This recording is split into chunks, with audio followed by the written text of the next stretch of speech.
Hello everyone, this is lecture 11 of course PE 645. In the previous lectures, we have discussed the radiomics workflow with artificial intelligence, and we mentioned that it can include 6 or more steps, from acquiring the dataset to explainability, passing through, extracting radiomics features, pre-processing such as normalization and feature selection, and then developing AI models and report performance metrics. In the previous lecture, we have covered feature selection, and we mentioned that feature selection can lead to enhance and improve the performance. In this lecture, we are going to deal with one more technique that can enhance the performance and handle a case called imbalanced datasets. So the difference between imbalanced datasets and balanced datasets is simple. Balanced datasets means that we have number of samples per category, and the number of samples per category is close to each other. For example, if we have 3 categories A, B, and C, let's assume that the first class contains 100, the second contains 105, the third contains 99. So we can say that this dataset is balanced.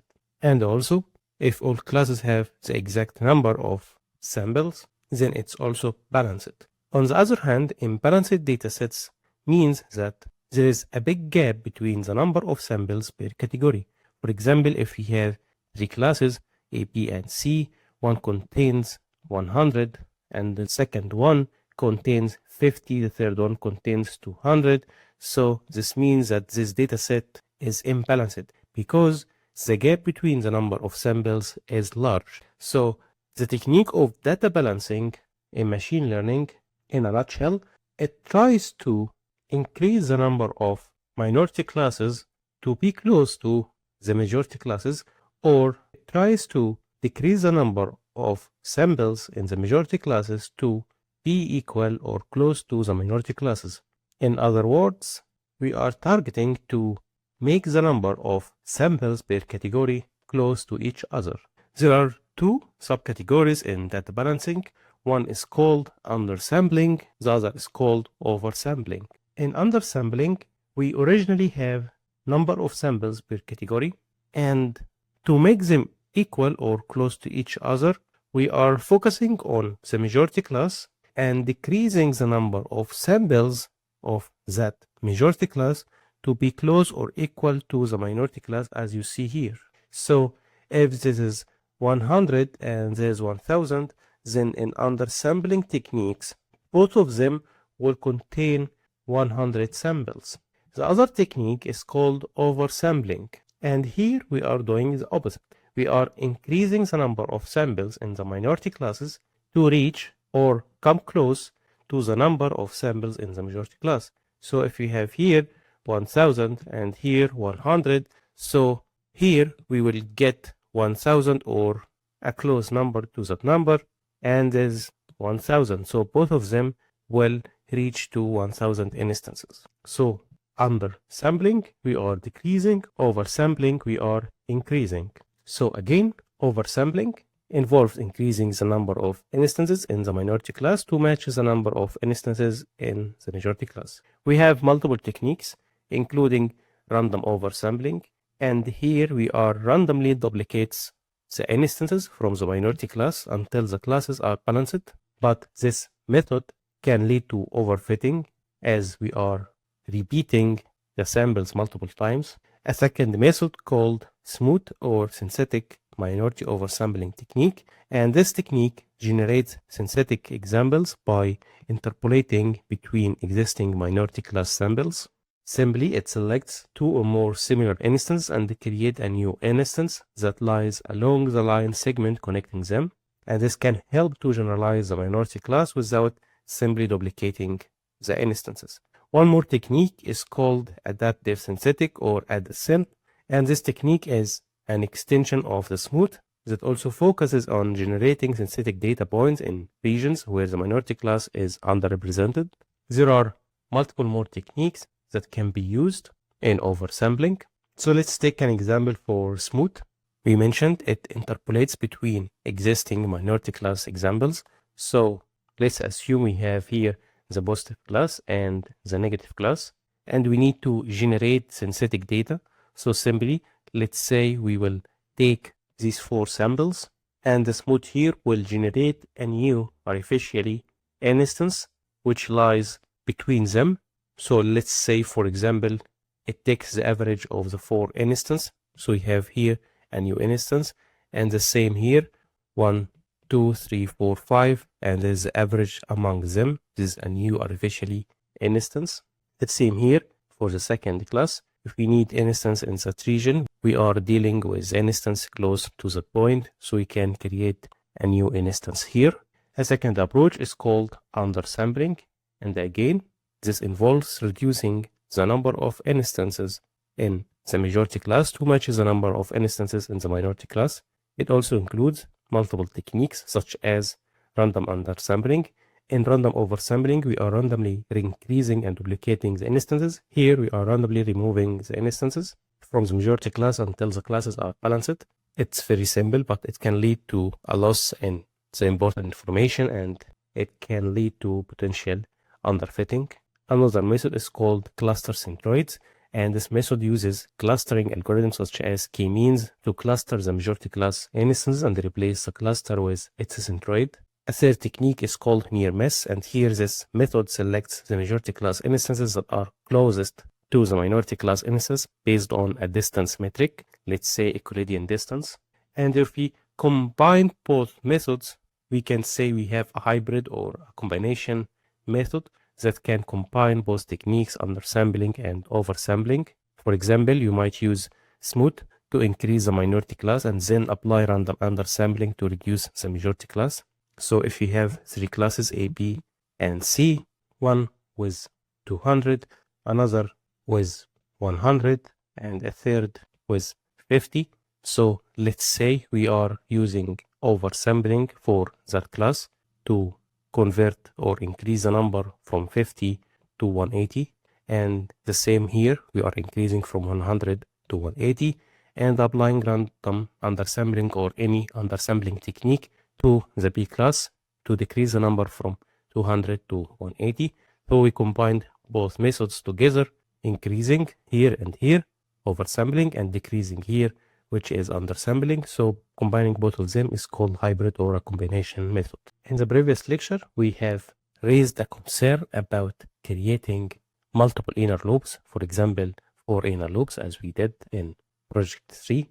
And we mentioned that it's called grid search, and this technique will loop over all of the combinations between the different hyperparameters and configurations. So if we have 4 lists and each contains 10 elements as an example, so we are going to get number of combinations equal to 10 raised to the power of 4, which is a very large number and it can take much more time.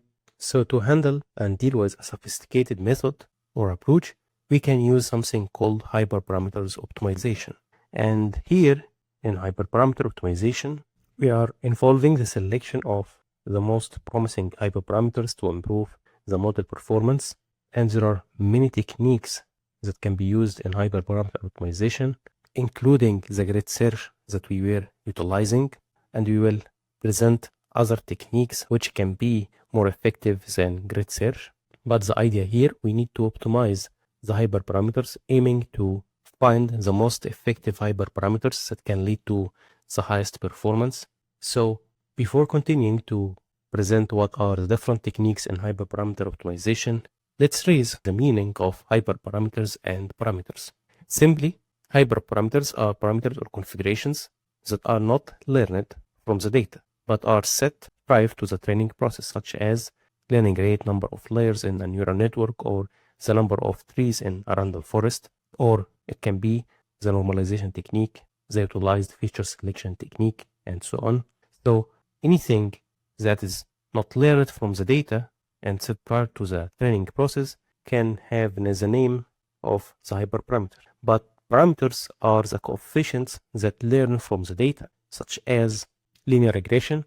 In it, we have coefficient, let's say ax plus b equals y. So we have here coefficients a and b, and these coefficients learn from the data in hand, and they are changing during the learning process. So these are called parameters. So now it's obvious that hyperparameters are configurations set prior to the training process and they don't learn from the data. On the other hand, parameters learn from the data and they are coefficients in the learning process and it's changing over the time during the iterative learning process through applied on the data. There are multiple techniques for hyperparameter optimization, including the grid search that we highlighted.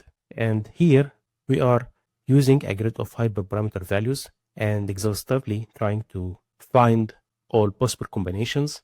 This technique is very simple. You can simply do that by applying multiple for loops as we did in project 3, but it's expensive and time consuming, especially with a large number of hyperparameters. Imagine that a list with 20 hyperparameters, another with 20, another with 40, another with 10. So the number of combinations here will be 16 multiplied by 10 raised to the power of 4, and there is a very large number of hyperparameters and experiment to try. So instead of trying every combination, we can use random search, and here we are randomly samples from the hyperparameter space. So let's say we need random 10 trials or 100 trials or 100 combinations. So we are randomly selecting from these all combinations and selecting the required number, let's say as mentioned 100. But this approach can impact the model performance as we are selecting only a small subset of the hyperparameters. However, it can be more efficient than grid search. Another method which is effective is called Bayesian optimization. In it builds a probabilistic model of the objective function and uses it to select the most promising hyperparameters to evaluate in the next step. Using Bayesian optimization can find the optimal or near optimal hyperparameters with fewer evaluations compared to the grid search and random search. There are also gradient-based optimization, and this technique applies gradient descent and its variants to optimize the hyperparameters, and it's commonly used to tune the hyperparameters of differentiable models, but is less common for discrete hyperparameters spaces. One more is called evolutionary algorithms, and here we use mechanisms inspired by the biological evolution, such as selection, mutation, and crossover to evolve the hyperparameters over successive generations. There are many techniques in this category, such as using partial swarm optimization, PSO, or manta foraging optimization, MRFO, or genetic algorithm, GA, in the field of hyperparameter optimization. And the idea here is simple. We have population, and this population contains records, let's say 3 records, where each instance in the population reflects a set of combination. So now if we have 3 instances, then we'll have 3 combinations, and each of them will contain a specific combination, and it will be evaluated on the model, let's say random forest or KNN.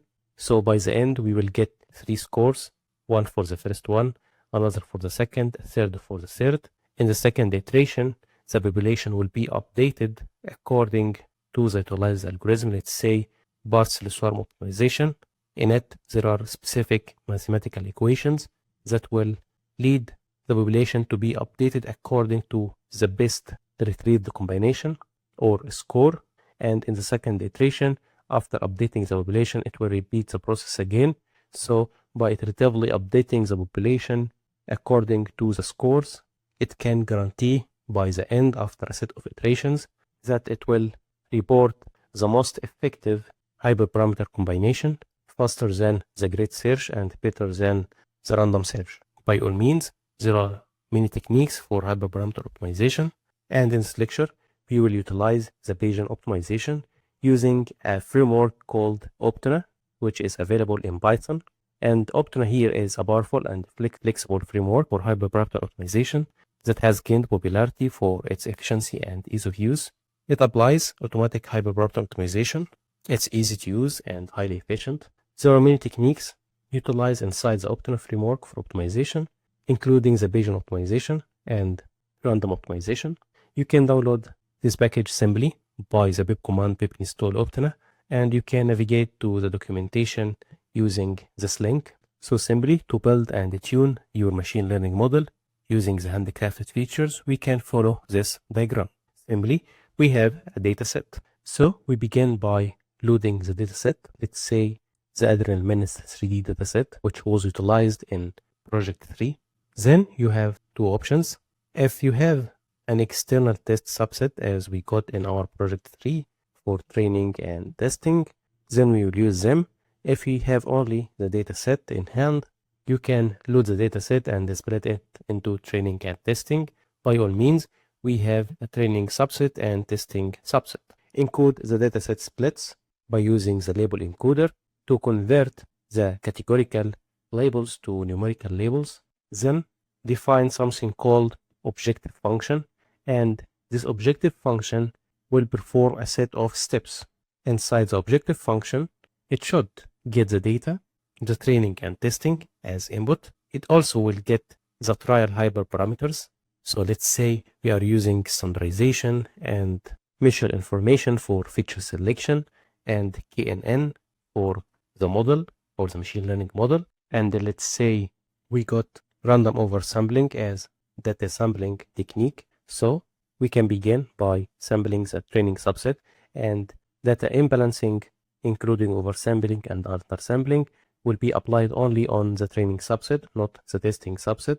Then we will normalize both the training and testing subsets. We can then apply the feature selection on the training and find the most promising columns or features, and then get the corresponding features from the testing subsets. Then at this moment, we will got sampled, normalized, and selected features. Then we can use the selected model to train it and evaluate the model on the testing subset. And finally, we will need a score. Let's say we will use the weighted average as our final score. So this score will reflect the importance of this trial. Let's say for the first trial, it got 90% as a weighted average. For the second trial, it got 87%, and so on. So the input to the objective function is the trial, and the output from the objective function is the score, and it should be a numeric value. So this function, as we mentioned, is called the objective function, and we now understand the inner steps and what is the input and what is the output. Let's return to our OPTNA framework. OPTNA framework defines something called a study, and the study here aims to find the most promising features utilizing the created objective function. So internally, it accepts and takes the objective function, and iteratively, it passes a set of trials to that objective function and gets scores. And by the end of the study and completing this study, after let's say 100 iteration, it will report the best parameters and best value. The study also takes the space where it selects the hyperparameters of SMOTE. So we create a study from OPTNA, and the input to the study will be the objective function and the space. And the space here means the different values for the different configurations. For each iteration, it takes a trial, which means we are taking an element from each configuration list and testing the trial and getting back a score. And by doing so iteratively, the study will report the best hyperparameters. So by the end, the aim of the study, as mentioned, is to report the best hyperparameters and best score. So this can be our framework to utilize in our project now. So go to script 38, project for machine learning classification using OPTNA version 3. First, we imported the necessary libraries such as OS and helper file. And for OPTNA, we have added these 3 lines to set the number of threads to 1 as OPTNA using multiple threading, and to avoid any warning or exception during the calling of the study, we can use these 3 statements.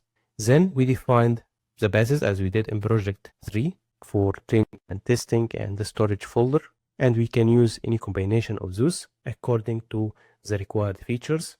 We created the folder, we defined the scalars, the models, the feature selection techniques, the feature selection ratios, the different data balancing techniques, including oversampling and undersampling.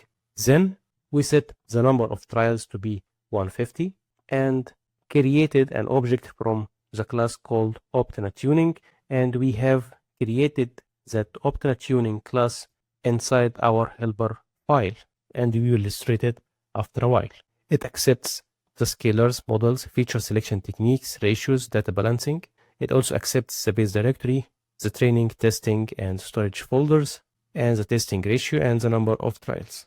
We created the object from the class, and then we executed the function called tune, and we will know what is the internal processes inside this function.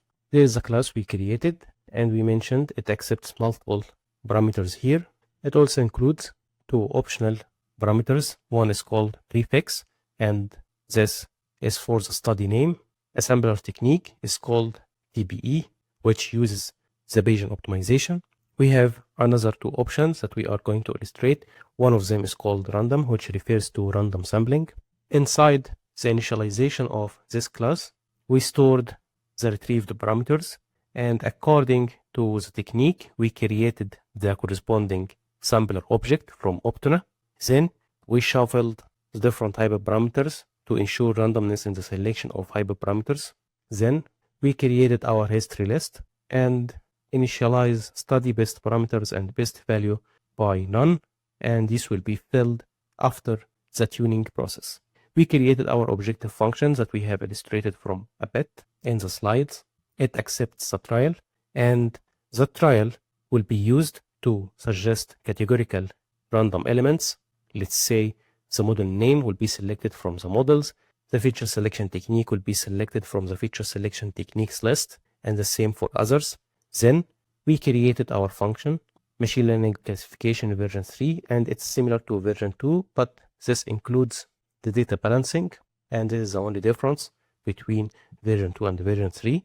We created our pattern and got the outputs and stored that. This is for the plotting, and this for the objects as a pickle file. Then we stored and appended the record as a dictionary into the history list, and the addition here is including the data balancing technique. And we mentioned that we need to return a score by the end of the objective function, and here we are returning the weighted average. In case of an exception, it will return a 0. And you are selecting both values for here and here because we need to maximize the benefit. By increasing the performance, this means the model is getting better or the combination is getting better. So here we are returning the lowest score, which is 0 in case of an exception. Otherwise, we are returning the reported weighted average. Inside this function, which is version 3, it loads the data, drop if there are any empty cells, get X and Y, apply encoding, doing the same for testing as we illustrated in version 2, applied scaling, and then applied feature selection. And what's new here is applying data sampling. And data sampling accepts the training X and Y and returns them after the sampling. And we mentioned we are applying that only on the training subset. It also returns the data object for storage. After that, we are doing training and prediction, creating the confusion matrix and reporting the metrics, creating the display or the plot for the confusion matrix, and returning the metrics, plot object, and objects. And what's new here is to include the data sampling technique and the corresponding object. Inside perform data balancing, there are many techniques that can be used, including SMOTE and add a sim. There are many techniques also, such as random oversampling and random undersampling, cluster centroids.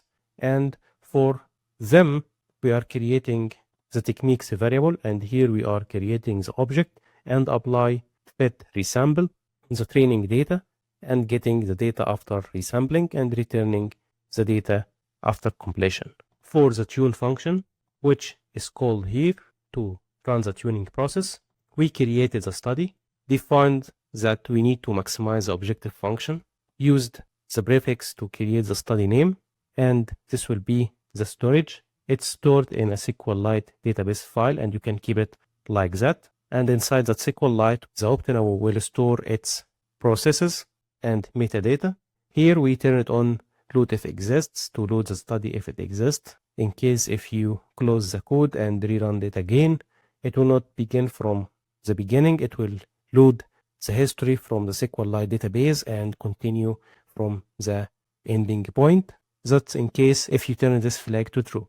We use the sampler as the sampling technique. Now we have our study object, objective function, Then we will call the optimize function from the study object. It accepts our objective function, the number of trials, and here we turn it on show progress bar to know the progress of our process. At the end, we got the history and saved it. We got the different trials as a data frame and stored it also.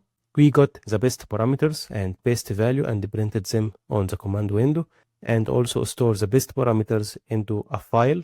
Also, we stored the Optana study object as another pickle file. We have other helper functions. So by the end of the tuning process, we will get multiple things to be stored. One for the metrics history, one for the Optana best parameters, another for the Optana files history, a pickle file for the Optana study, a SQL file used by the Optana study, and many pickle files for each combination and the corresponding confusion matrices.